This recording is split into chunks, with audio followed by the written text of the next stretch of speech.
here on the Temple Mount in Jerusalem. The Temple Mount, or in Hebrew, Har Habayit, literally meaning the mountain of the house, i.e. the house of the Lord, the temple, is the ancient name of this site. But there's also another name, Mount Moriah, Har HaMoriah, which appears in the Bible. This site is and was always the most important and the holiest site in Jerusalem and perhaps in the entire world for Jews. It is also extremely important for Islam and Christianity. The site was established 3,000 years ago in the time of King Solomon as the place of the first temple and the adjacent buildings. But King Solomon's temple was destroyed by the Babylonians in the year 586 BC.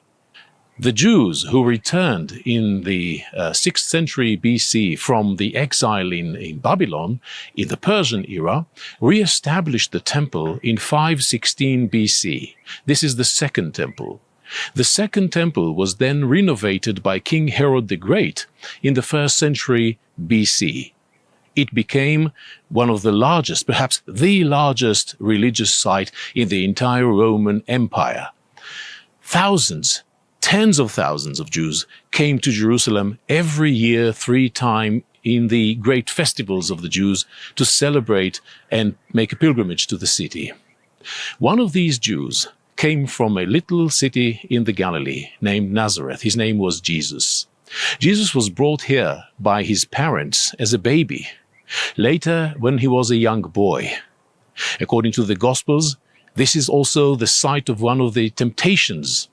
And later, in the last week of his life, Jesus spent here the last week teaching at the temple, toppling over the money changers' tables, and so on and so forth.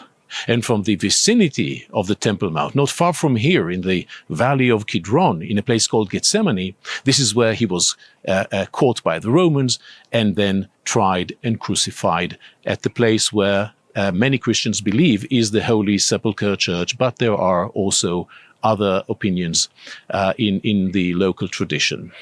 The second temple was destroyed by the Romans, by Titus, the Roman general, in the year 70 AD. Then the site remained as a desolate ruin for the next couple of decades, until the 2nd century AD. Then, it's the late Roman era, Emperor Hadrian builds a pagan temple dedicated to Jupiter on the site of the destroyed Jewish temple. We know that because there's one Roman historian, Diocasius, who says so. However, none of the other sources, namely the Fathers of the Church, for instance, even mention in one word the fact that there was a pagan temple on the site of the Jewish temple. Therefore, many scholars today doubt the report of Diocasius and claim that maybe he has mistaken this site with another site, the site of today's Holy Sepulchre Church, where in the Roman period indeed there was a temple dedicated to Aphrodite and the father of the gods, Jupiter. However, in the Byzantine time, under the early Christians, the site of the Temple Mount remained a ruin. Actually, it became a dumping area for garbage, probably in order to manifest the fact that the Jews were punished for not following Jesus. By the end of the Byzantine era, when the Muslims occupied the land in 638, the temple site became the site of 2 magnificent buildings that still stand today. One of them is the Dome of the Rock, immediately behind me. It has a gilt dome. The other one is Al-Aqsa Mosque. When the Crusaders get to Jerusalem in 1099, they actually use the Temple Mount for their purposes. Actually, they turn the building behind me, which once was, under the Muslims, a memorial for the ascension of Muhammad to heaven, according to the oral traditions of Islam, they turn it into a Crusader Catholic church. What is the explanation for the difference in the attitude of the Crusaders to the holy site as compared to that of the Byzantines? The Byzantines, as we recall, left the site in ruins, basically to demonstrate the humiliation of Judaism. However, the Crusaders treat this site in a totally different way. The explanation, I believe, is quite simple. When the early Christians, the Byzantines, controlled the land, Judaism was still strong.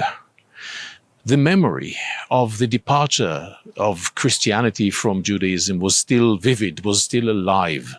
And Jews were conceived to be the enemies of Christ, the powerful enemies of Christ, which are now suppressed by the new Christian regime. So for the Byzantines, it was quite important to actually demonstrate the fact that God left the Jews and now he turns his mercy, his love for the new Israel, for the Byzantines, for the Christians. This is not the case in the 12th century. When the Crusaders come here in 1099, it's the end of the 11th century and the beginning of the 12th century, Jews at that time have a totally different position in the Christian world. They are humiliated, they are suppressed, they are persecuted. No one doubts their low status. So there's no real need to keep the site of the temple as a ruin. Instead, the Crusaders actually used the place for two purposes. One, as a church, and as I said, they used this holy Muslim site, which used to be the site of the temple, as a church, and they name it Templum Domini.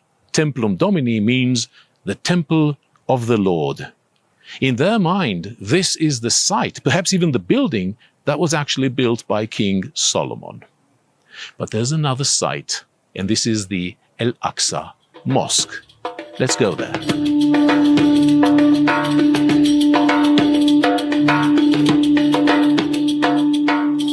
When the Muslims controlled Jerusalem, Jerusalem was the third important site in the world for the Muslims. First comes Mecca, then Medina, both in the Arabian Peninsula, and only then Jerusalem.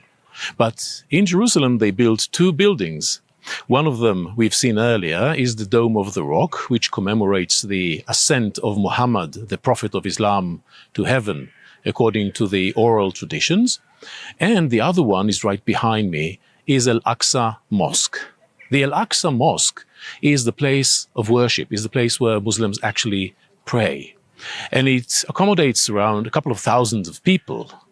This structure that we see today was built at the beginning of the 8th century, in the year 705 AD.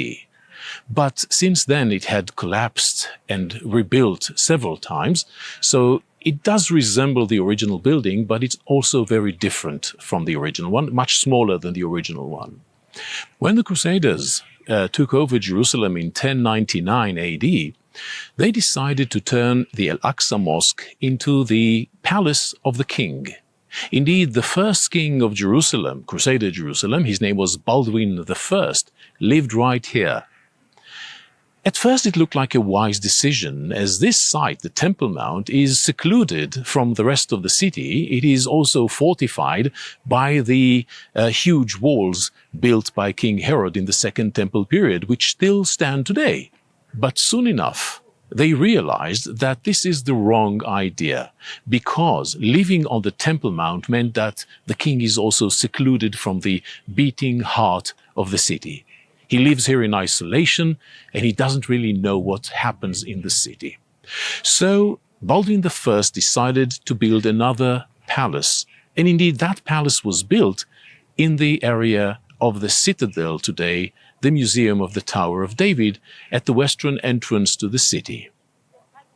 So when the king leaves this site, eventually there's vacancy here, and the question is, who would get this magnificent building?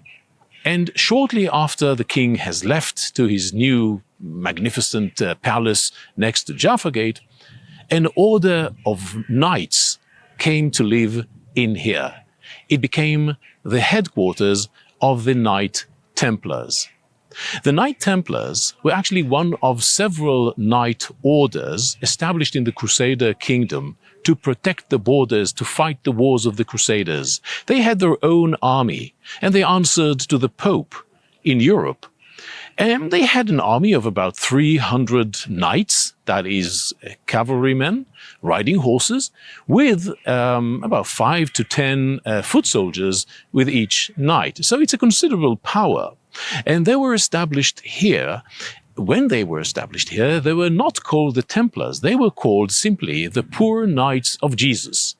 But once they established their headquarters in this building, which was named by the Crusaders the Templum Salomonis, meaning the Temple of King Solomon, they came to be known as the Poor Knights of the Temple, Jesus and the Temple.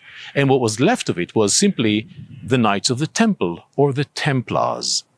So this became the Knight Templars' headquarters by the 12th century. Some remains from that period can still be seen. For instance, the beautiful remains of this chapel on the eastern side of the present-day mosque. It's a Crusader chapel. But if you look at the facade of the structure, you can clearly see that the architecture does not look Muslim. It rather looks Crusader. Look at the thin, tiny pillars. Look at the windows, at the pointed arches.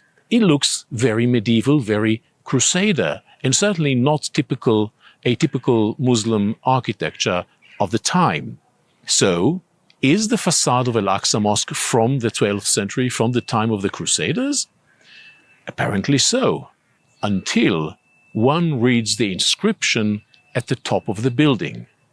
This inscription, highlighted with black color, can still be read today. It is an inscription from the 13th century, when the Crusaders were no longer here. It was put there by a Muslim sultan, an Ayyubid sultan, the nephew of Salah ad-Din al-Ayyubi, or Saladin, as he's known in the West, whose name was Al-Malik al-Mu'adhim Isa. And Al-Malik al-Mu'adhim Isa, in this inscription, testifies that he is the builder of the facade. So, how come that a Muslim builder builds in a Crusader style? Well, the explanation is quite simple.